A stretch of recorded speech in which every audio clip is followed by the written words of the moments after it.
Hello everyone, this is our next discussion with the nominee from our shortlist, Professor Nikolaos Hatziargyriou. Hello sir, once again. Today with me, Press Secretary of the Global Energy Association, Anna Budkovskaya, and my name is Pavel Korolev, Vice President for Development and Projects of the Global Energy Association. For those of our subscribers who don't know, Nikolaos Hatziargyriou was nominated for Outstanding and Sustained Contribution in Operation and Control of Microgrids. Professor Hatziargyriou has been one of the pioneers, if not the first one, of the concepts of microgrids and smart grids in Europe. So, for unsophisticated viewers who are watching us now, what is the difference between microgrid and smart grid? Okay, microgrids are important components of microgrids, but they are not all smart grids. They are important components of smart grids, but smart grids are something more general. Microgrids is parts of distribution networks that have a lot of distributed generation and also distributed storage and active demand, and can be controlled and appear to the upstream network as one coordinated controlled unit. The basic characteristic is that they can operate isolated or interconnected to the main network. So once there are problems, there are disturbances in the upstream network, they can isolate themselves and operate as islands, which serve their critical loads and thus increase the reliability of their supply. Professor, for a long time, microgrids have been used in remote areas to supply power to military operations and industrial facilities. But recently, the situation has changed and they've been used more in towns and cities. The first project of microgrid in Europe was based on the island of Kypros, and you've been involved in launching this project, right?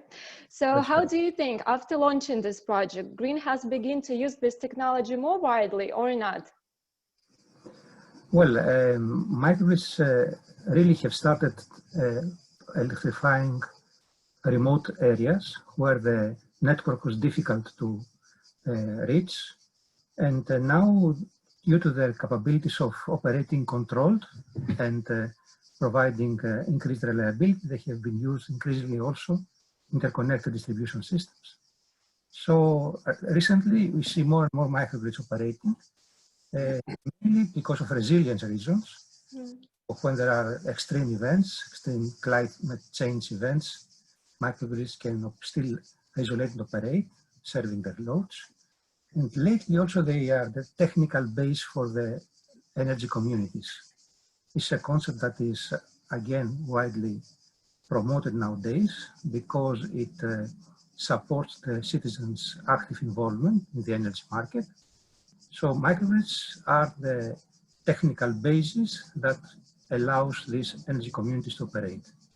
That's why we see them more and more in lately being a preferred solution for these developments. Thank you. Thank you, sir. Given the mix of generation and storage resources included in a microgrid, it may be designed to provide power for a certain amount of time. How long can it provide power and how much load does it cover? Well, that depends, of course, on the design of the microgrid. And you need some type of studies to see what is the optimal mix of the distributed resources you can install in a microgrid.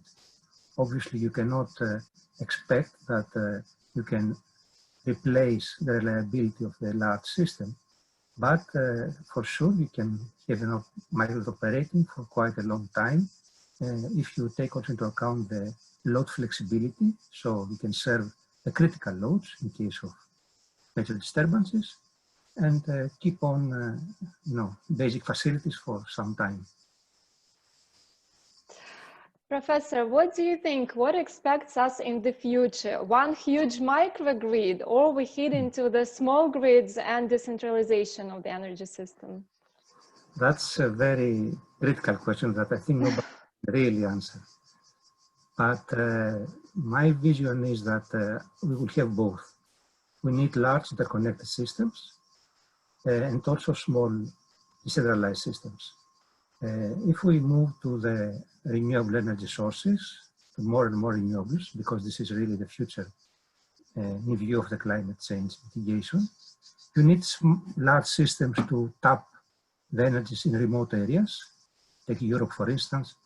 You need large interconnected systems to tap the wind energy in North Sea or the solar energy in the southern of Greece, in the southern solar-rich countries. So you need a large interconnected system. And then you need also decentralized systems to better integrate the local resources, the smaller distributed generation. And there